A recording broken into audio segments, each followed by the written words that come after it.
This is Madudu Church of Uganda Primary School in Buwekula County, Mubende District. Located more than 100 kilometers from Mubende town, it is one of the most affected universal primary education schools during the Ebola outbreak because of its location.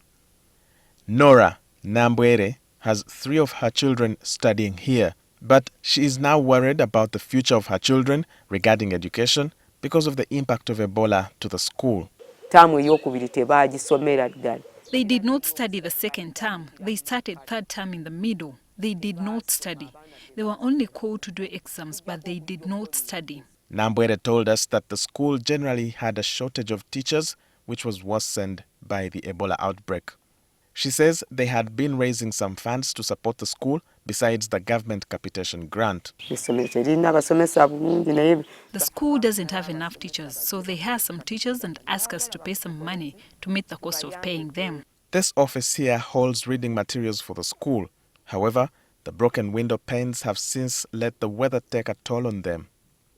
The head teacher, Sande Kosea, says the school has been closed since 25th November 2022.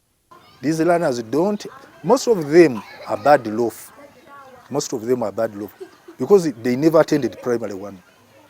The primary 2 never attended primary 2. The primary 3 never attended primary 3. They had to go to the next class.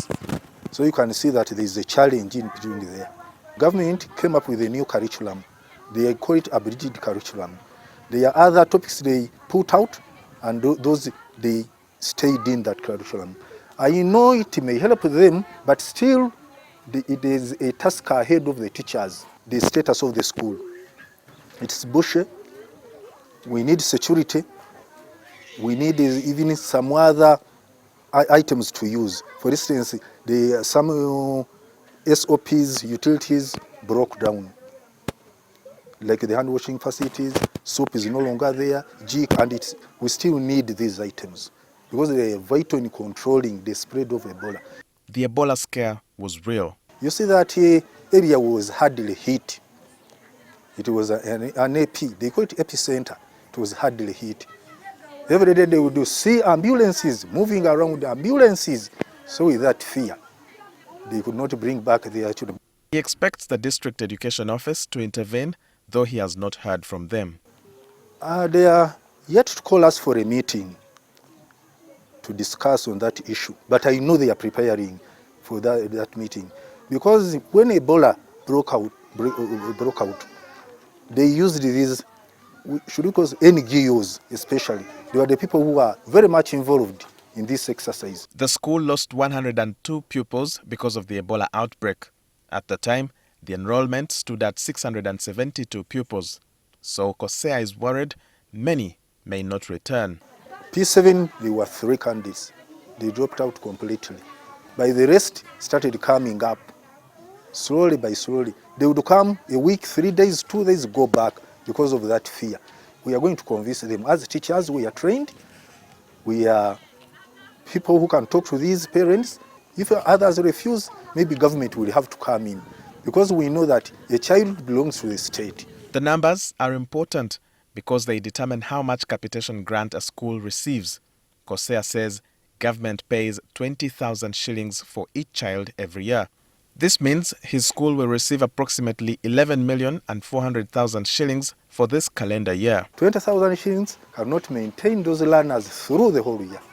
Once broken down, it amounts to a few shillings spent on each learner, so little that they can't afford a meal a day. A school term has 69 days. For 3 terms, that would be 195 school days. Each 20,000 shillings spent on a child per day is expected to cater for instruction material, taking 35% or 7,000 shillings, co-curricular activities at 20% or 4,000 shillings, contingency fund at 20% or 4,000 shillings, and management fee at 15% or 3,000 shillings. And the head teacher fund takes 10% or 2,000 shillings. This includes his travel expenses to district meetings whenever called upon. This also means that government spends about 102 shillings on every child in UPE schools every day.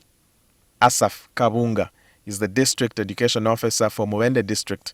He says they will work with the partners to support the schools. So we sat as a district, at the education department, with the partnership with UNICEF and carried out a survey.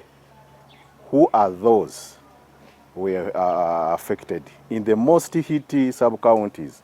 That is Chiruma, that is Madudu and Kasambia, the most hit sub-counties in Ebola.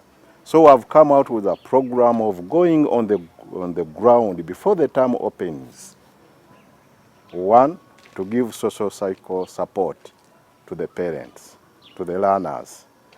Two, we are going also to have head teachers meetings, and we plan how are we going to have remedial programs. The school recorded a dismal performance in the recently released primary leaving exams, with over half of those who sat the exams ungraded. Out of the 68 registered candidates, 3 did not show up. There was no one in Division 1. They got 11 pupils in Division 2, 8 in Division 3, 8 in Division 4, and 38 in Division U. Walter Mwesigye, NTV.